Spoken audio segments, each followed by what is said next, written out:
Ang laban po sa global finance ay papunta na sa pinakakritikal na yugto at sa XRP ay nasa gitna ng kwento.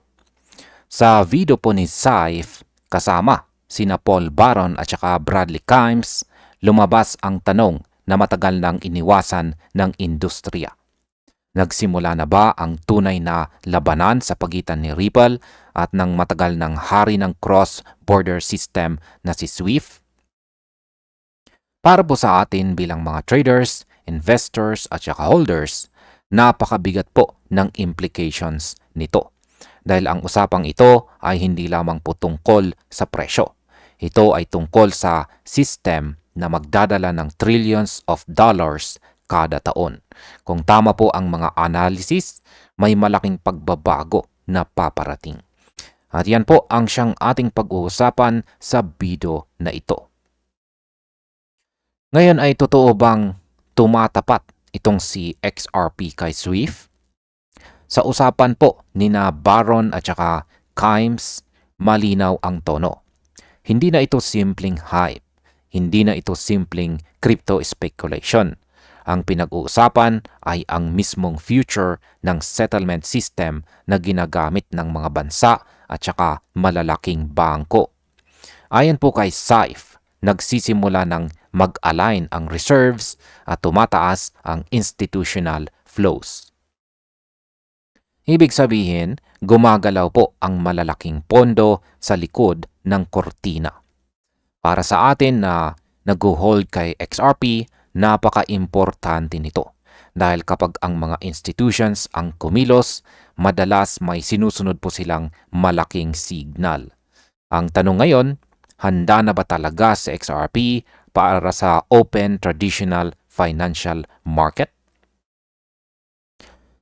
Ngayon ay bakit po ba big deal ang pahayag ng Pantera Capital tungkol kay Ripple?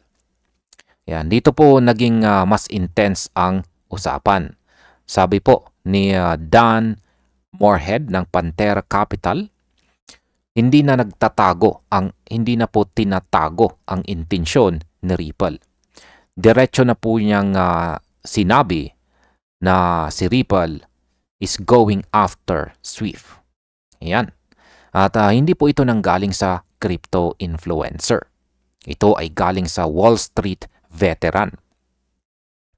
Kapag ang isang malaking pondo na tulad po ng Pantera ay nagsabi nito, may bigat po ang salita. Kaya ang mga holders ay naturingang perma-bulls dahil sila ang unang nakakakita ng pagbabago na ito. Sa part naman ng market, kapag narinig nila na may real threat kay SWIFT, nagiging mas sensitive ang liquidity flows. Ano naman po ang nangyayari sa Europe at bakit mahalaga ito para kay XRP? Ayon naman kay Baron, humihina ang cohesion ng EU. Ibig sabihin may mga bansa tulad ng Italy na nag-iisip ng sariling gold reserve strategies. Pati ang Hungary at saka Slovakia na may sariling usapan tungkol sa possible currency adjustments. Sa isang fragmented na Europe, mas kailangan po ang mabilis at saka efficient na cross-border settlement. Kaya dito po pumapasok si XRP.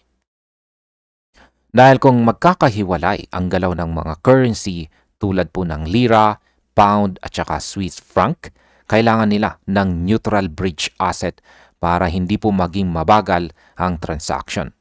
At kung hindi po gagamit ng SWIFT, ang tanging may ready infrastructure sa ganitong klaseng environment ay si Ripple. Ano naman po ang ibig sabihin ng financial fragmentation para sa market? Kapag humina ang isang central system tulad po ng SWIFT, natural na magkakaroon ng bagong options ang mga bansa. Nagpaliwanag po si Baron na kapag kailangan ng mabilis na settlement sa pagitan ng maraming currency, dapat merong neutral asset na hindi pagmamay-ari ng isang bansa. Kaya ang narrative ngayon ay malinaw. Kung tuloy-tuloy ang fragmentation sa Europe, madadagdagan ang demand para sa faster settlement, delisted intermediaries, at saka automated liquidity pathways. Para po sa atin, dito sa market, ang ibig sabihin nito ay mas mabilis na galawan ng mga institutions papunta sa blockchain solutions. At syempre, nasa unahan si XRP. Ngayon ay bakit po ba sinasabi ni Saif na nararamdaman na ito ng gobyerno? Ayon po kay Saif, hindi lang ito usapang crypto. Sinabi niyang nakikita ng Wall Street ang galaw na XRP at nararamdaman na ng gobyerno ang paparating na pagbabago. Ang $3 trillion yearly flows na kanyang binanggit ay hindi po biro. Ang malalaking institutions ay nagiging mas open sa blockchain settlement lalo na pagkatapos ng mga XRP ETF approvals. Kapag gumagalaw ang gobyerno at institutions ng sabay, ibig sabihin ay may structural change na nagaganap. Para po sa atin bilang mga holders, ito po ang klase ng signal na hindi sumisigaw, pero sobrang lakas ng dating. Ito po ang bulong bago ang major market move. Ngayon, totoo ba talagang papalitan ni XRP ang SWIFT? Dito po dapat maging objective. Hindi naman agad papalitan ni XRP ang SWIFT dahil dekada na ang network na ito at may global agreements. Pero pwede bang kunin ni XRP ang settlement role na pinakamahalaga? Oo, mga ka-crypto. Dahil callable kaagad ang liquidity at programmable ang settlement. Kung ang mga bansa sa Europe ay magkakaroon ng separate currency paths, hindi po efficient ang lumang system. Kaya ang nangyayari ngayon ay hindi po direct replacement. Ito ay transition. Ang Ripple ay hindi po niya inaatake ang SWIFT. Pero ang mundo ay gumagawa ng senaryo na mas bagay kay XRP bilang bagong global settlement structure. At bilang panghuli ay ano naman ang aking masasabi tungkol dito? Yan, sa lahat ng mga indicators, malinaw po ang isang bagay. Hindi na speculation na lumalakas ang position ni XRP sa global settlement narrative. Ang sinabi po ni Saif, Baron at saka Kimes ay refleksyon ng galaw ng institutions. At para po sa atin bilang mga holders, ang tanong ay simple. Nasa simula ba tayo ng final boss fight sa pagitan ng lumang system at bagong technology? Kung tama po ang mga analyst, ang susunod na taon ay hindi lang price rally. Ito po ay structural shift.